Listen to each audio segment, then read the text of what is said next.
Well, designing a building is a difficult and a time-consuming process, right? Us architects need to get paid, damn it.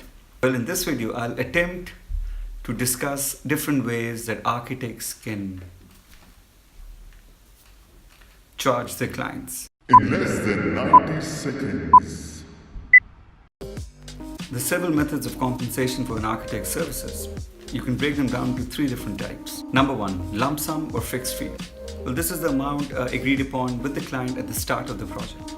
This works well for all the projects where the scope of work is very clear and where all the variables are defined at the start. A payment schedule is decided either upon time or stages and a down payment to mobilize. Number two, time basis. Well, this is basically the hourly rate set with the client. A very useful method when the scope of work is not clearly defined or when partial services are required.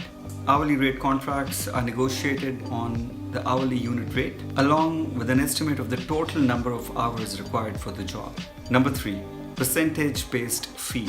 Well, this links the architect's fee to a percentage of the total cost of construction for the project. The fee varies based on the size of the project, of course, and the actual distribution of the architectural fee is based on architectural stages or phases. 12 to 20% for schematic design or SD, 12 to 25% for design development or DD, 30 to 45% for construction documents or CD, 2 to 5% for bidding, or 20 to 30% for construction administration. Done. How did I do on time and content? Please let me know in the comments below. If you enjoy our content, please like the videos and don't leave to